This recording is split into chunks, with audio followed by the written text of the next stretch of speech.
Good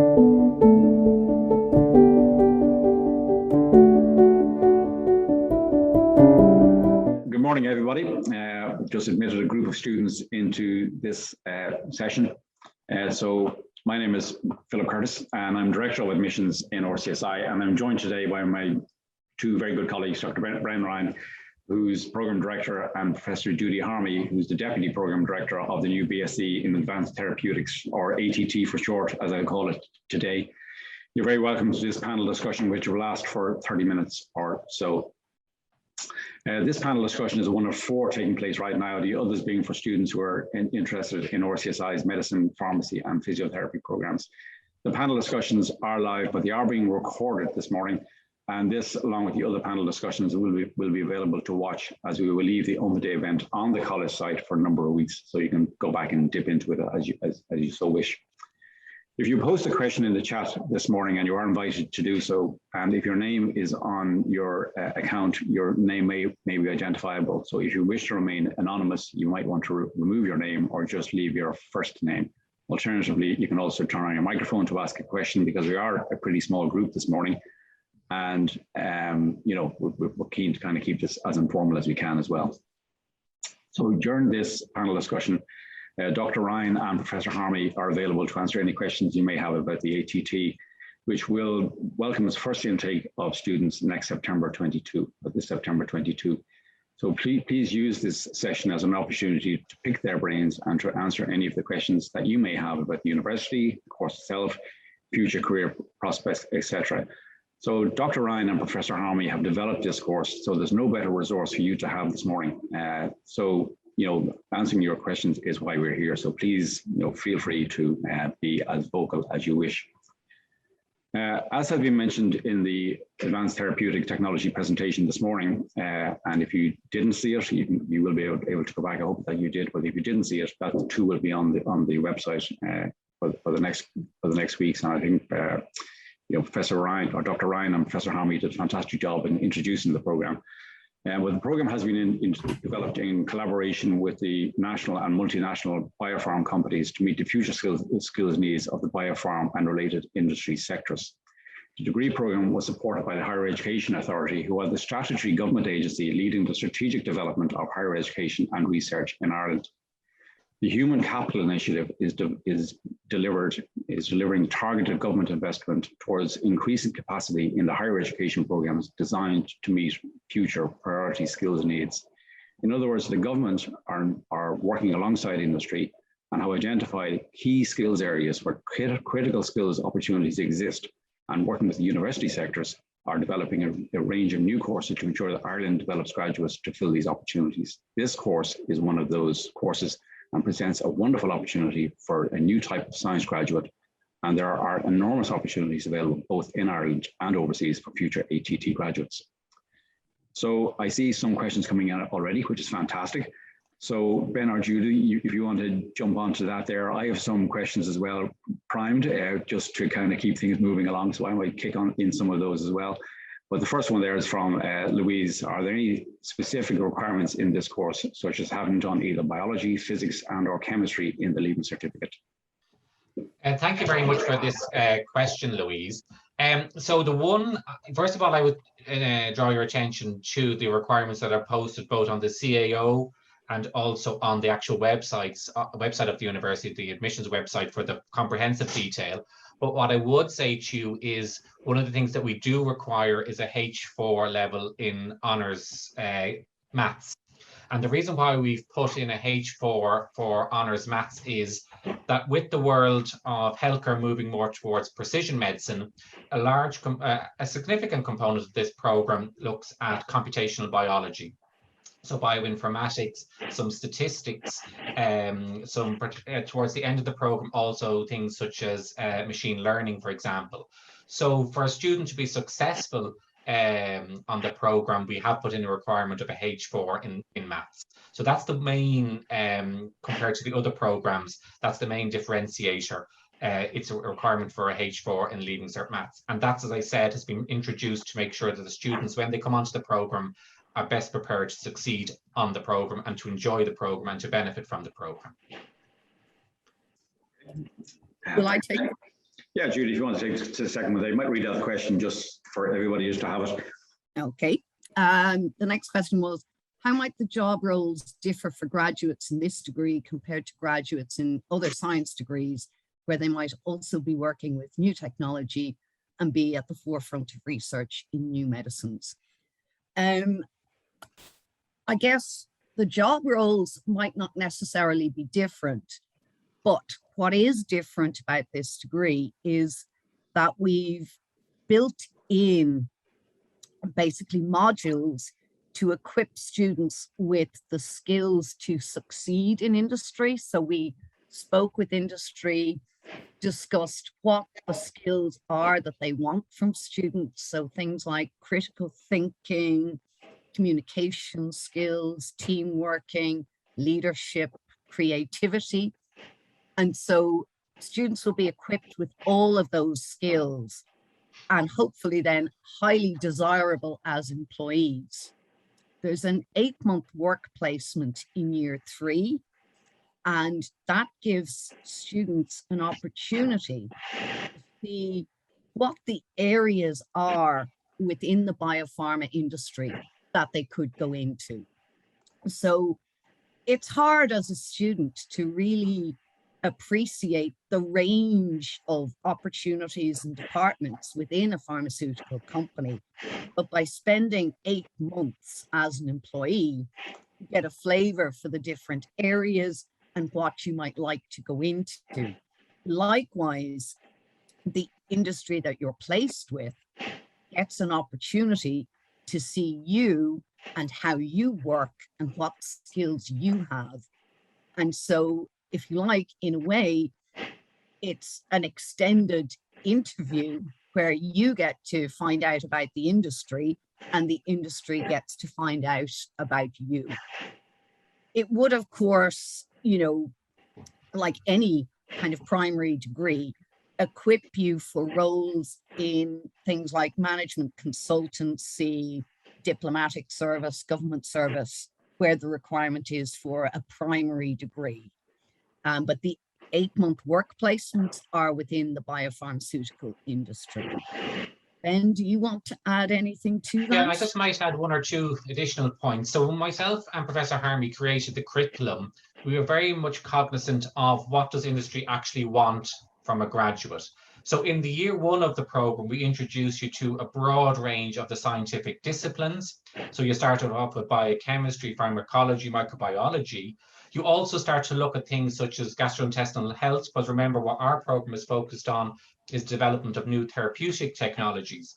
And why that's important, why it's important to have the lens of the clinician as well as the patient, which we address in that module, is because if you think about it, a therapeutic technology will only be useful if it's acceptable both to the end user, which can either be a clinician, a doctor, a physiotherapist, a pharmacist, a doctor, or indeed, and the patient.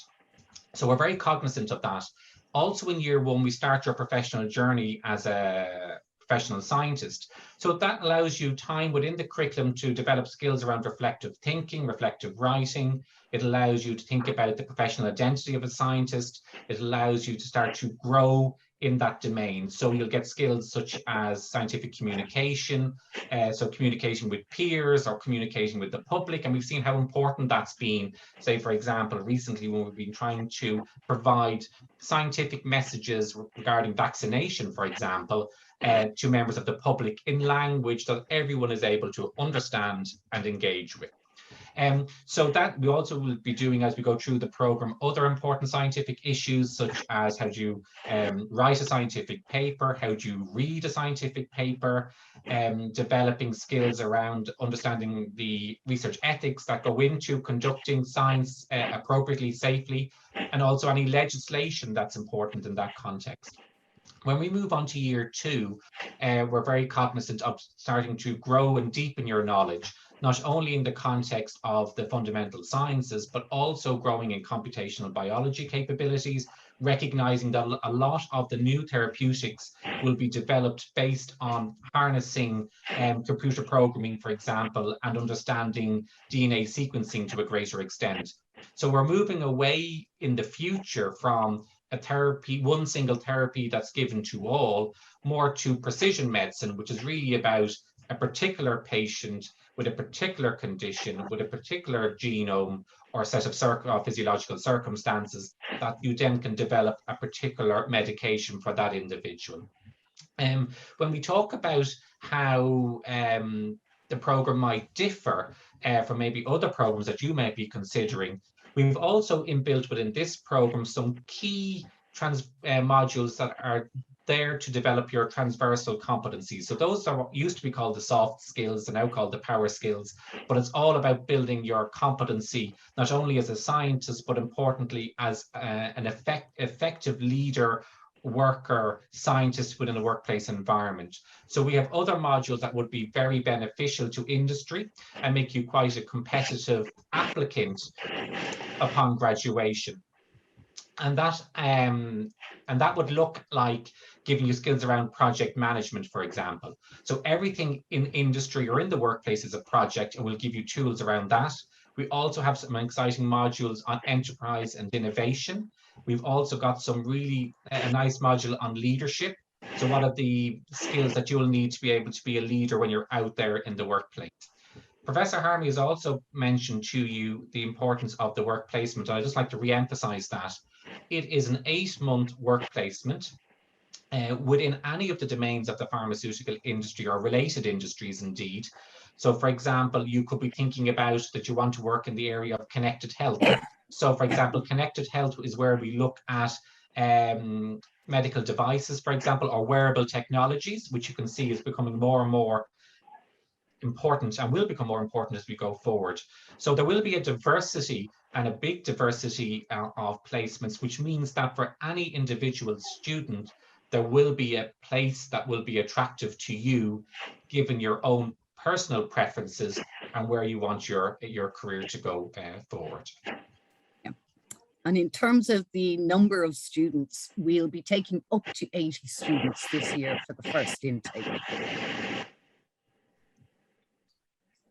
Say anything, Ben or Judy, about the challenges of the course from an academic perspective. That idea of, Ben, you've already spoken about the idea of having competency in maths, I suppose, and I suppose students may have some concerns in terms of the competencies in maths and the competencies in science. So from a science perspective, any particular science area that they might want to reflect on in terms of chemistry, biology, the sense of what that blend is in terms of where they would need to be in terms of having a comfort with those There's a greater emphasis, I think, and Professor Harmey can also add to this. There's a greater emphasis on this program in respect of the biological sciences when compared to the chemical sciences. So we do have some fundamental modules in chemistry, which is important.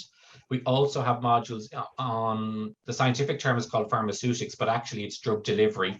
And that's very important from a therapeutic point of view, because drug delivery, or pharmaceutics, which is the science of drug delivery, is really about ensuring that the medicine gets to the right location in the body so that it can give you a therapeutic benefit.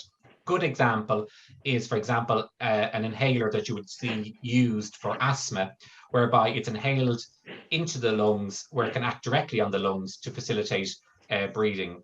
The other thing I just briefly mentioned when you come to that point, Philip, around the challenges that students may face, we very much have taken a scaffolded approach to our curriculum.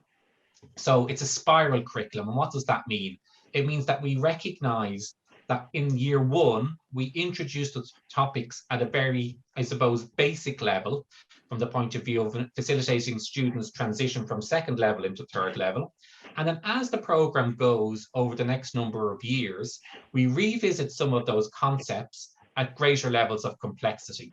So I would be very confident that students are well supported, that when they engage in year one material, the material is of an appropriate standard to be interesting and certainly somewhat challenging, but very doable, given the support provided not only by individual lecturers, but by the leadership team of the program. And then it becomes more challenging, as you would naturally expect, as we go through the later years. Judy might want to add a comment to that. Yeah, again, it is primarily centered on the biological aspects, but there would need to be an understanding of chemistry, not an in-depth understanding, but a certain amount to understand things like enzyme kinetics and the drug delivery. In terms of physics, there won't be that much of physics, but it would have a certain amount in the module on biopharmaceutical manufacturing, things like shear stresses and stuff like that.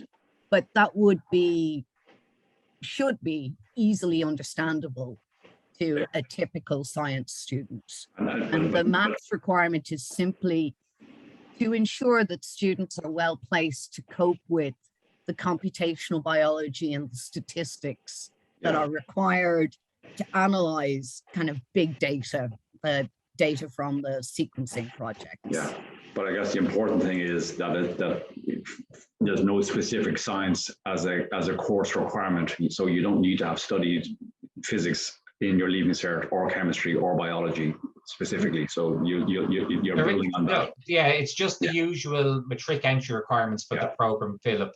It's not that we've identified any particular science that the student should have. And what I would say to students is, you're not going to have all the sciences generally in your Leaving Cert. So we very much take account of that. And the program is very much delivered in a supportive and staged way. So some students will have a skill set more around biology, some students will have a skill set, we imagine, more around chemistry, and both of those will succeed equally well.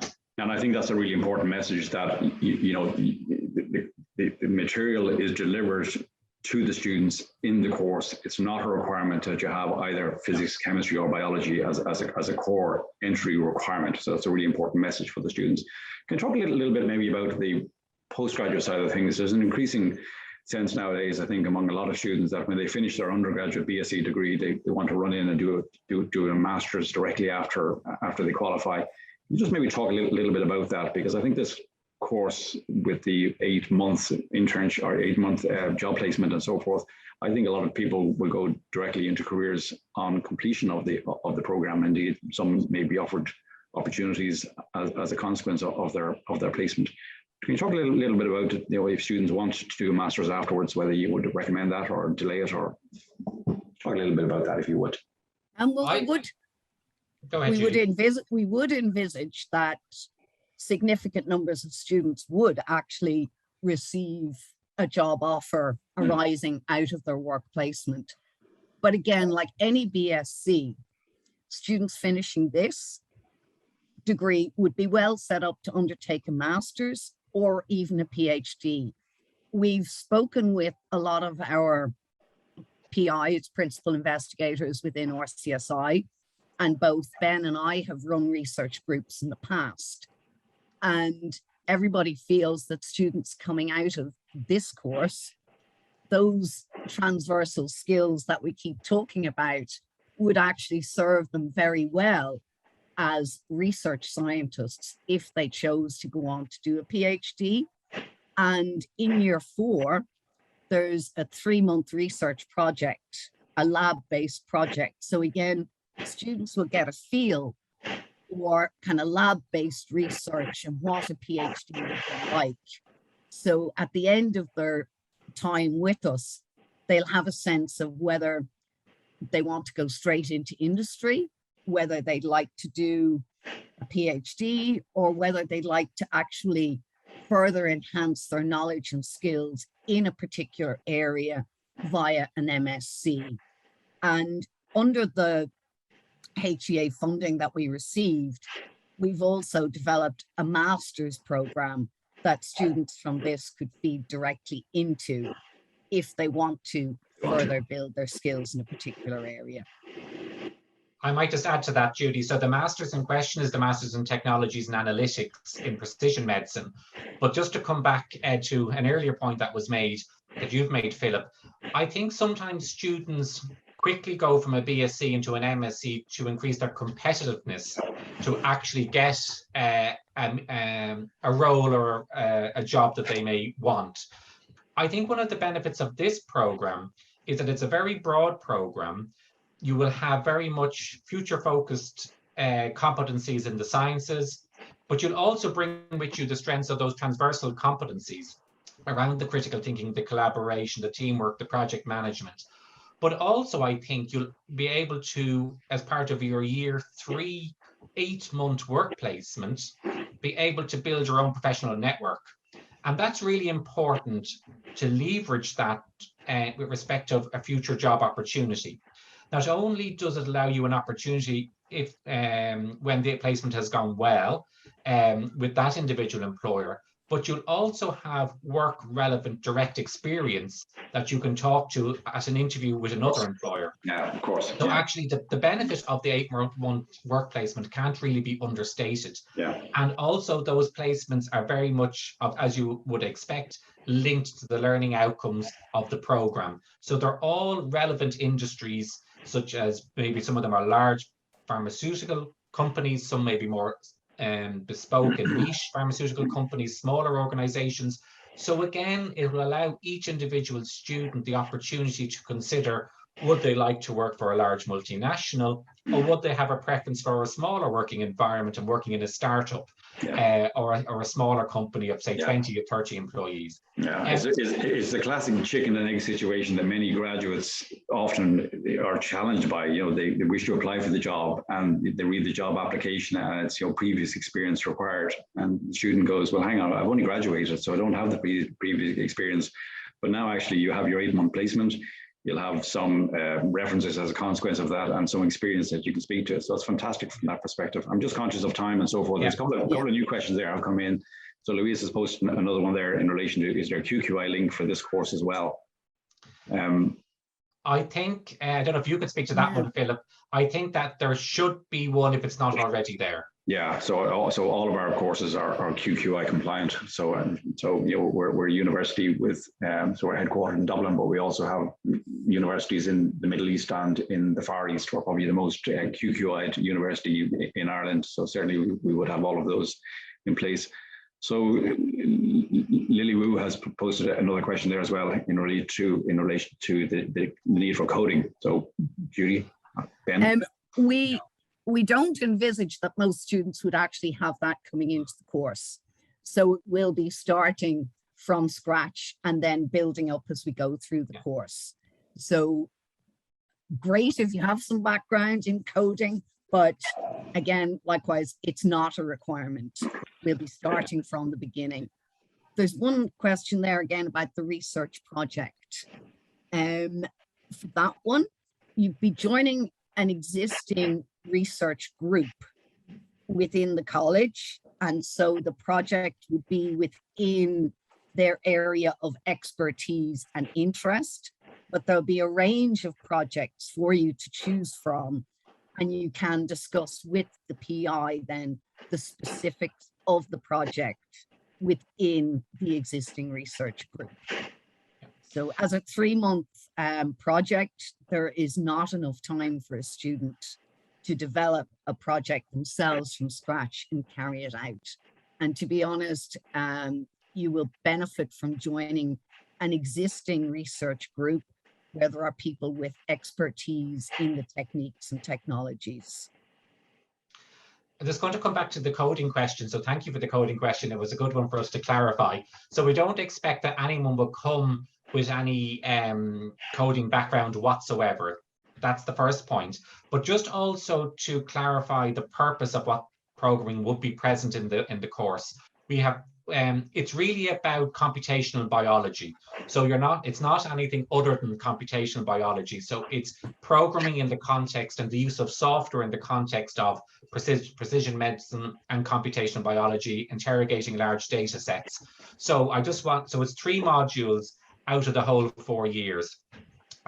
With an introductory statistics module in year 1. So I just want to make sure for students that might be uncomfortable with and think it's all programming or coding, it certainly isn't. There is an element of that because that's relevant to future therapeutic technologies and precision medicine. So I just want to clarify that. And as I said, it's very much delivered in the full understanding the students have no background in that aspect when we're actually teaching that.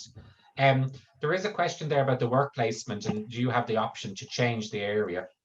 So it's very important to recognize from the point of view of work placements that generally you will see what you would see the job description, so you would have good awareness of that. And also the fact is that on the work placement, it's not just about experiencing different departments, for example, but it's also about you growing as a professional. So that can happen across within a variety of different work placements. You can build as a leader, you can build as a professional, you can build as a communicator, you can build yourself as a collaborator. So it wouldn't be expected, like with other work placements and other programs, that the students would change. However, the student is very much supported on that work placement, and any individual issues that arise will be managed by both myself and Professor Harmey. So hopefully that answers that question. And the answer to the next one is, I wasn't sure if you mentioned is the question, if you were taking 8 or 80 students for this course. We have the capacity to take up to 80 students, as Professor Harmey has said. So it's 80 would be, it's not 8, it's up to 80.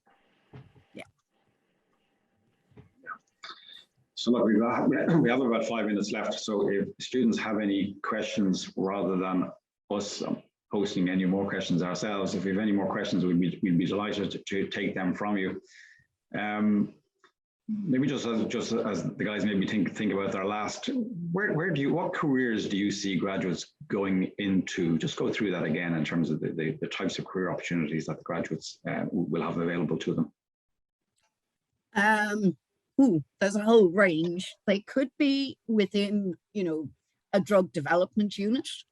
They could be working on analyzing research data. They could go into the clinical trials industry, because we will have modules that deal with regulatory affairs, statistics, and designing trials and how trials work.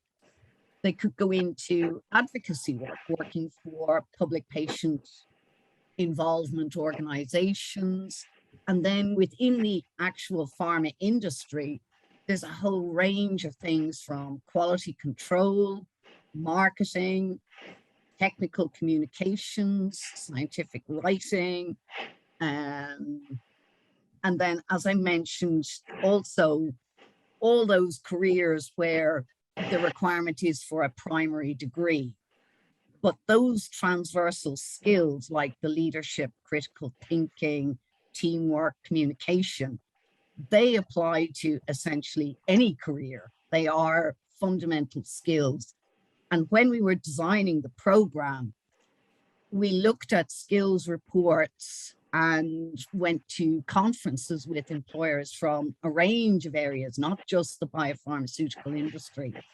And these particular skills were identified across a range of industries as being lacking in many of the current graduates. So this would set people up for careers in any job that required a primary degree, but then also for specific careers within the biopharmaceutical industry or within scientific research. So yes. Yeah. So I think that's a really important piece, Judy, that idea of, the industry is saying these are the type of graduates that we need. I think that just says it all. So maybe the final question there from Ellen, what type of candidate do you think best suits this course? So who's your ideal candidate? Hardworking, ambitious, enthusiastic. Okay.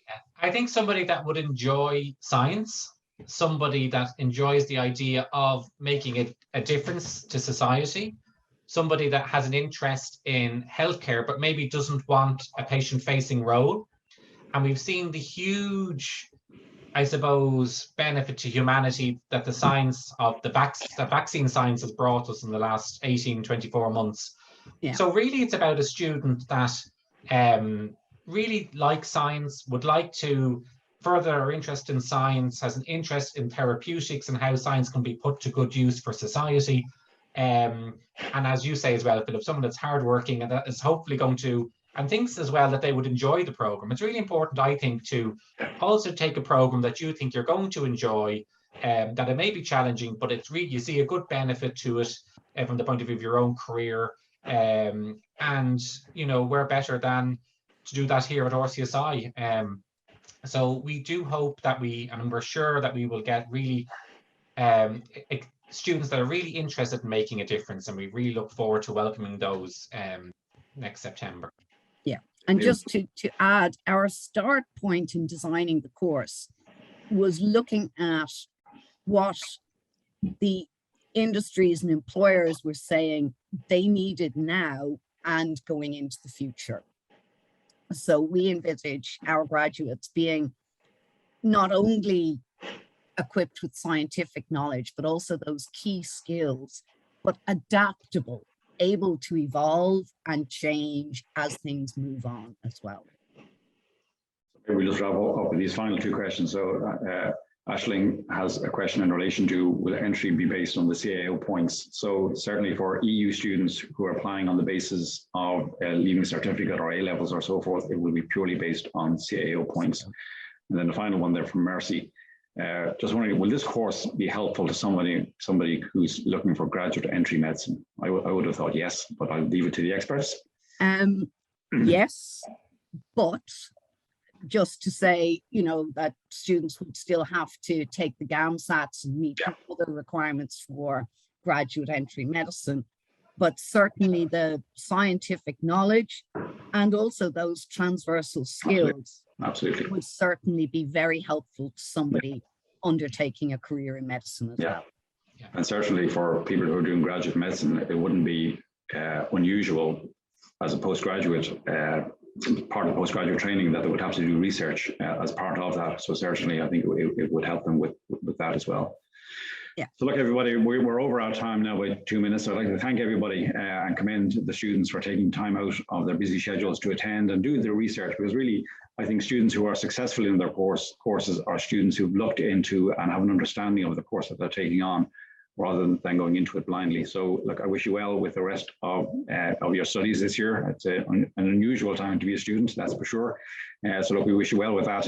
And I hope that you get the results that you're looking for in the year ahead. And thank you very much for your attendance today. Thank you. Bye-bye. Thank you. Bye-bye. Enjoy the rest of the day. Thank you. Bye-bye.